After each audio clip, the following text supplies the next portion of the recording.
Hey friends, welcome to my summer classroom. I am celebrating my second graders and I get to be a part of their classroom today, and I thought you might want to have a look as well.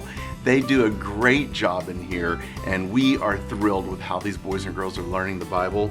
Okay, here's a great summer idea for you, and it is a little lantern that you can put on your table during the 4th of July.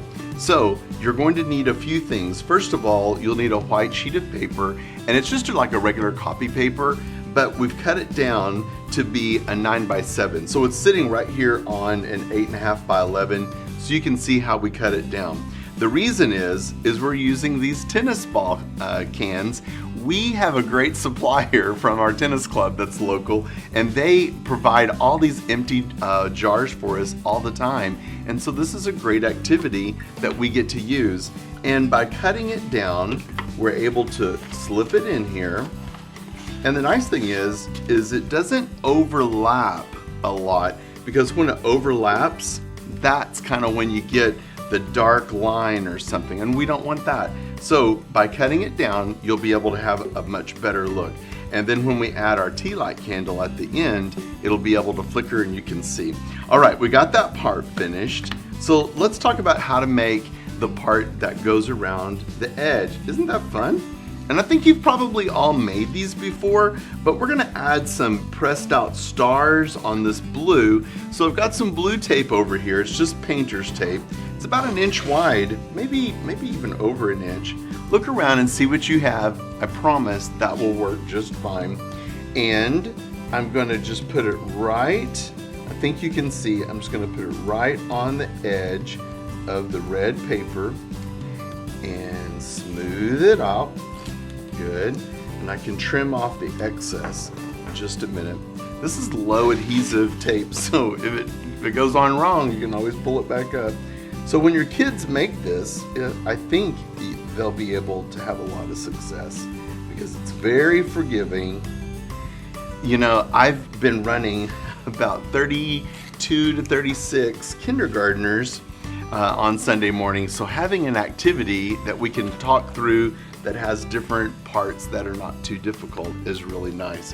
So let's trim off the extra here and make it nice and clean. You could probably tear it, but it'll have all jagged edges and stuff, so just trim it off. And your kids can do that too. So there's the trim. Now, I bet you know this part just as well as I do, because we made these when we were kids, made these lanterns. So you fold it over in half and make a crease. So this is going to be on the 11 inches side, the long side, just like we did the blue. And we're going to cut strips that would be about 1 inch apart, or whatever looks good to you. Just cut it all the way up to the blue tape, so that'll tell you how far to go.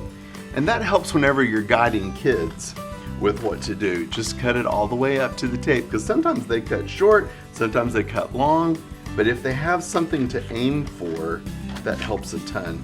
If they decide to make theirs less than 1 inch apart, I mean, really, no big deal. Simple craft. Got all of those finished. All right, so I can open it up and I have that part done. Now, I have a little star punch out, and I'm going to use that to punch out along the blue tape.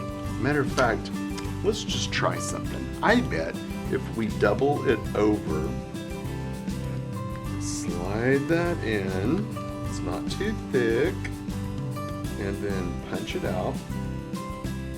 Will it punch out? Yep. Might be a little too hard for the kiddos, so it's because I was just feeling how hard you had to push. Then it turns into a teacher craft, and we're not looking for that. So let's just go ahead and do one side at a time. And if you would rather, like if you don't have a star punch out or don't want to buy one, I totally get that. Go with the little attendance stars stickers that you can get at Walmart, like super cheap, and you get gobs, and stick those on, because I think adding white, silver, gold, even red stars would be terrific. All right, let's try that one again. some reason. Oh, because I already did punch it. All right, here we go. Punch it. Oh, it looks like I've got one stuck in there. All right, so I'm going to continue punching it, finishing up along the edge. All right, there's the last one. Super easy. Now I'm going to wrap it around the bottle or the tennis ball jar, just like this. Now, it'd be really easy if you just want to use some double stick tape. I've got some here. So let me pull that out. But really, if you had like some Marvelous tape or anything like that, you could actually just do that. So I'm gonna do that right there, tape it down, and then around. You know what, I think I'll tape the end too, but let me show you in just a minute because I want you to see how easy it is to make it bobble a little bit out. So I'm going to put a little bit right here on the edge. So when I go over, covers really well. Upside down.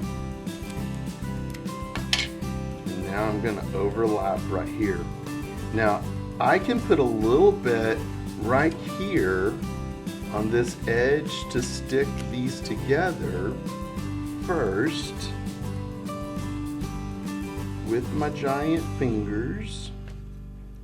Okay, now I would like to see it kind of open up a little bit more like that, so I think I'll secure a piece of tape a little bit taller so that it will fit on there. Just so it'll fit. So I'm going to stick it right here. And I'm going to do one on the other side too, because I don't want it to be lopsided. That would be bad. All right. Looks like it's already stuck. And then I'll put one over here too, because I really do want it to be on both sides. Okay. As I'm fighting with the tape, let's pull that off and do it. Slide it down there. Oh, so much easier. Then slide it up and tape it. Very good. And now it bows out. So that's it. That's all there is to it. Adding the tea light candles, and the kind that have a battery in them like this, and you just turn it on. That's great. So if you wanted to use like real candles or something, I'm not sure that a plastic bottle would be the best choice. You'd probably have to use like a tea jar that is, you know, like instant tea comes in, it's glass. Do they still make those? So I think the battery operated is probably your best bet. And slide that inside and it's able to run for the evening. And if it's a little windy where you live, like it is here in Oklahoma, you might want to put a couple of rocks in there too, just to weight it down. Well, that's it. It's your 4th of July lantern. I hope you'll make one. Your kids are going to love making it too. And you can check out all of our ideas here at MrMarksClassroom.com. We have some fun things coming up this summer and the beginning of the school year I know you're going to enjoy.